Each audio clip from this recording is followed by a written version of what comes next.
Hi, welcome to Conversations with Bob. I'm here with my good friend Ken Gryger. I've known Ken for quite a few years. He's spent a lot of his time at Lifetime in ministry. Before that, he was a scientist, a chemist. So he has sort of an engineering bent similar to me. He's still very much an engaged Christian in ministry, but he's also doing rehabbing homes. So Ken's a guy that I've spent a lot of time talking about faith and how you integrate our belief system into our daily life. Hi, Ken. Thanks for coming on. Hey, hi, Bob. Hey, thanks for the invite. I'm glad to be here. So for our first conversation, Ken and I haven't actually spoken in some years. So we're going to start with something simple. The shooting issue, the public sort of random. I hesitate to call them mass shootings because they've put a way of counting mass shootings that I think is deceiving. When we talk about shootings, I'm talking about nothing that involves people in crime, gang activity, or whatever. Just regular people going to school, going to work, and encountering a shooter. So however we want to label that. But one of the, I was reminded of an interview we gave on July 18th, 2022. Sherry and I had interviewed Steve Irwin, who's a local Democrat politician, attorney, and a director or some level with the Anti-Defamation League. When I asked him about how he integrates his faith into his daily life, he said, as a Jew, he said, it's not our job to finish the task of mending the world, but neither are we free to desist from it. Don't give up because you can't solve it all, but do everything we can to move the ball forward. I thought that was a great. Yeah, it's a brilliant answer. It's already as part of his faith, he's being drawn into this life for some higher purpose, right? He's including his God in on the solution to the problems and issues that he sees around him. That's brilliant. Love that. Now, as I watch these issues being grappled with in public, on the news, online, I know there are people that would hear something like that and say that it is a cop-out, that we have to fix it. You hear this rhetoric often from the politicians, do something, we have to fix it. And so some people would probably see that as a weakness, but I can see some strengths in that. Can you, Ken? Even if someone who's not of faith, could you explain any sort of practical strength and advantage in that sort of attitude? Well, I see the motivation to want to fix, again, as being both faith motivated, right? You see the issues around you, but oftentimes we need to look within first, perhaps, right? What are the issues within me that need to be fixed? And then really, as you work on those, not that we're ever fixed on this side of this life, perhaps, but we keep working at it, right? We keep working at it. We keep trying to build our characters. Yep. We try to be persons of integrity. However we want to put that. If we're intellectually honest with ourselves, we're broken. There's a faith statement right there, a worldview statement right there. We're in need of fixing. Perhaps we can't really do that ourselves. We need help from the outside. So we're seeking that. And then, we're called, I guess, as we go through the process, we're called to be part of that process for others around us and perhaps the world around us as well. Yeah, I also see it as empowering, maybe the opposite of what some might see it as, rather than looking at it as I'm carrying this huge burden. It's all up to me to figure out. And I think that kind of contributes to a division as well. So if I feel very strongly that my one or two ways of fixing the problem are the way and they have to be done, anyone that opposes that is sort of naturally an enemy. And I see this more as I'm not carrying this burden. I care. I want to make a difference. I believe that this is going to be taken care of. I believe that God working, it's not about me, it's about God and everyone. So God's going to use me to some extent. He's going to use other people to some extent, believers and unbelievers alike. And we're in good hands. So there's a certain peace to that so that you can just be your best and work hard without being stressed. I mean, it's kind of, if you put yourself in a work situation, stress can harm performance. You know, a little bit of pressure is good, but stress is bad. Anxiety is bad. And, you know, having that faith that God's in control and can handle it, I think is a very empowering and stress relieving kind of thing. So just from a practical standpoint. I think that's good theology, Bob. I appreciate that much. It does seem to me that most people have their pet way of addressing the problem. There's the guns. We have to do something with the guns. We have to eliminate certain types of guns. Then there's the mental health. It's all about mental health. We have to do the mental health thing. It's all about security, hardening the targets, if you will, security in the schools. Why don't we have security? So, you know, everybody seems to think there's this one fix, and a lot of times they want to favor one fix because they really don't want to admit to the other one. You know, one side may want to say, well, look, I don't want to see any more impediments on guns. That's our constitutional right. And the other side might say, look, I don't want to bring security into the school, which inevitably involves guns. They fear the gun. And, you know, so what I have learned from engineering, leadership, and problem solving is you don't just look at one thing. You know, there are multiple avenues. You look at every avenue that you can pursue, and you may look at one thing. You have to look at, what can I control directly? What can't I control? How hard, how much effort, how much time, how much money does it take to implement a certain thing? Is it a short-term or a long-term fix? And you just weigh all those things. So if something takes a lot of time, money, and effort to implement, but it's only going to have a minimal effect on the problem, I wouldn't prioritize that. If something has a moderate effect, but it's real quick and easy to do, obviously you do that. So, you know, you look at all these different avenues and you don't just pick one. Sure. I feel like one thing no one's talking about, there's one common thread through all these. It's not the gun, because there's different types of gun. Any gun can kill people. That's what they're designed for, they're weapons. I mean, they're designed to hunt and kill. But one thing that goes through the whole thing, and I think about this from Columbine, which was really changed the whole situation. There's a reward for doing this, a perceived benefit for the shooter, the killer. Since Columbine, when Columbine happened, they were on the news for months and months. The names of the people. There was all this. Why would they do such a thing? Why would kids do such a thing? Let's explore their pain. Oh, they were bullied. Oh, they were this. So the whole world was watching our national media, experts, scientists, doctors. It was a massive empathy campaign. It was a massive, let's show the world all the pain and struggle and hardship these people were feeling. And, that's an alluring thing. If you've gotten to a point in your life, for whatever reason, that you no longer want to live, or you don't see meaning, or you just don't want to go on, we've created a situation where someone can just go out, kill people, and they become infamous. If they feel... There was a local shooter who shot women at a gym, and he did his manifesto. Manifestos are always there now. His thing was he felt rejected by women. And they might say, oh, this is misogyny and this is hate for women. No, this is the common thread here is he felt rejected. He claimed he took care of his body. He did everything right, but women didn't accept him. Yeah. He decided he wanted to die. Mental health is obviously a factor in that.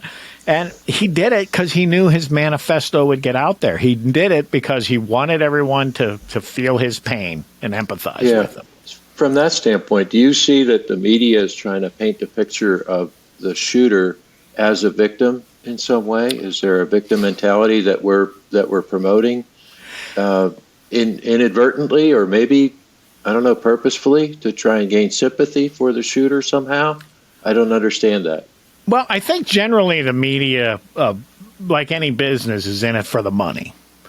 But people have their values and their belief systems, so, there's ideology behind it too. The killer at the Christian school in Tennessee was a trans person. If you're on social media, there was literally a response, #Trans Day of Vengeance. So here's a case where 6 people killed, 3 of them 9-year-old children, just because they're Christians in this Christian school, and there were a bunch of people, including the media, that made it out to be the shooter is the victim.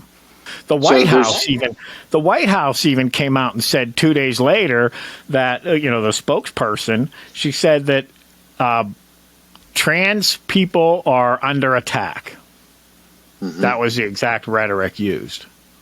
So there's no discussion then. Okay, we somehow we're made to be sympathetic or with the shooter, but then the follow-on conversation has to be, at least from my way of thinking, but that doesn't justify the action. It's what is right and wrong here? Was it right? And I don't know. I just can't come up with any argument that defends that as a right action, a right behavior. Yeah, I'm really glad you said that, because I noticed that. I feel like even in cases of severe mental health, there's a right and a wrong. Just because anyone that goes out and does things that seem unbelievable to the rest of us, we can always label that mental health.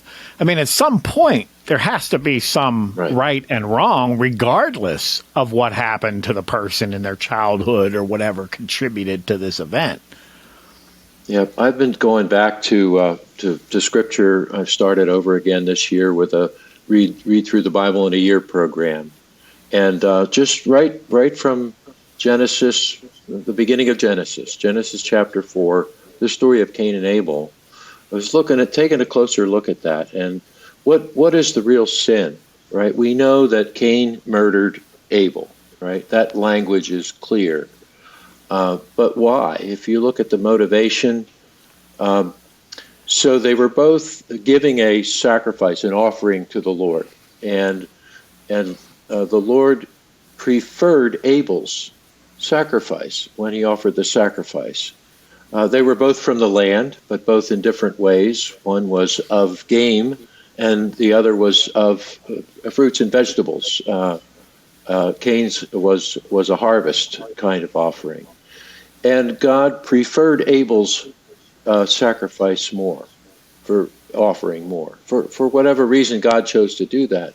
And Cain then, we could say he was envious of the attention that God had placed on Abel, the extra attention, the extra accolades or something like that, as though God didn't have enough accolades for Cain at either that time or some later time. So it just seems simple. God at that time preferred Abel's offering, and it made Cain jealous. And God even approached Cain about this. He knew what was on Cain's mind, and he said, at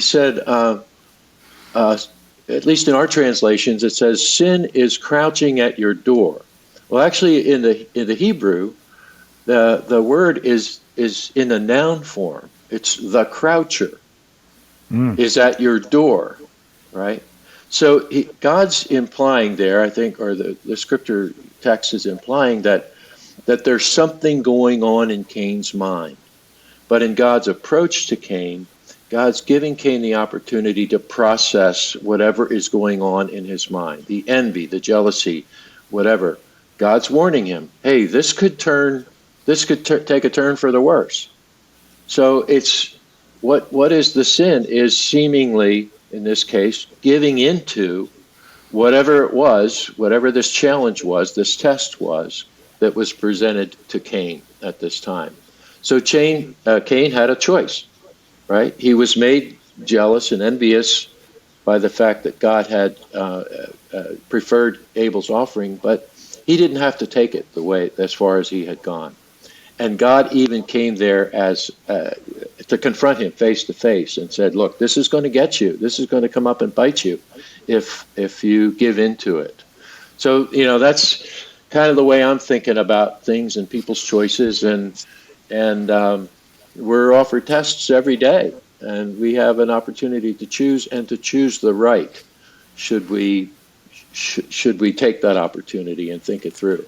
I can see, as you were talking about that, I could see someone in Hollywood or someone in the media spinning this to where, Cain was the victim, of unfair treatment by God, whoever, they cast God character as, but that was unfair. That was unjust. He mistreated him.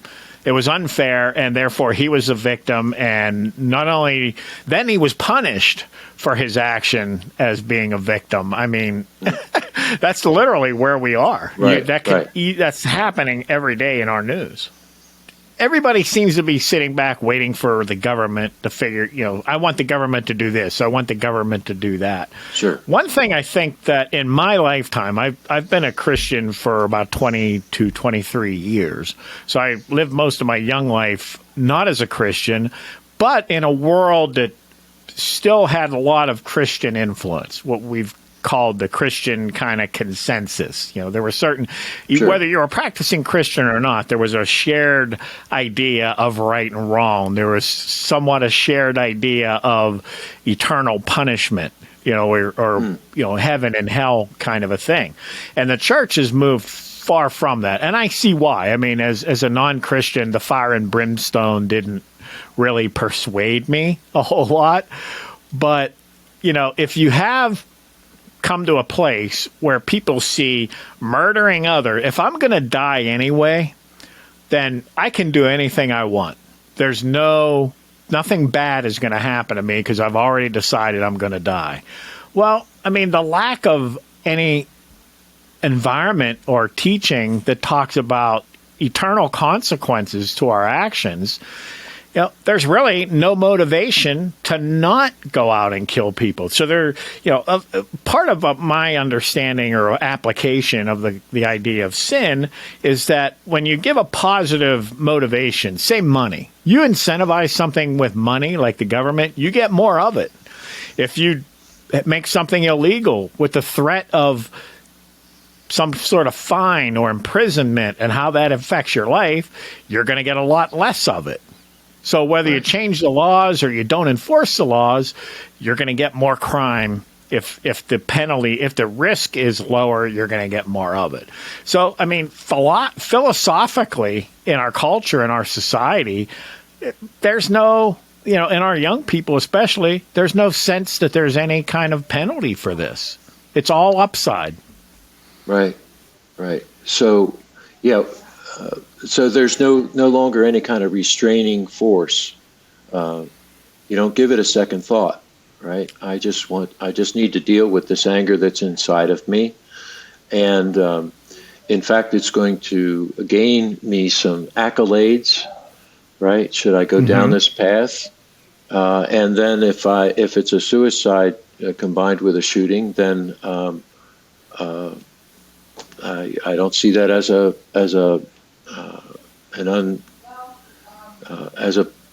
too high of a price to pay, evidently. Right. That's just kind of crazy thinking.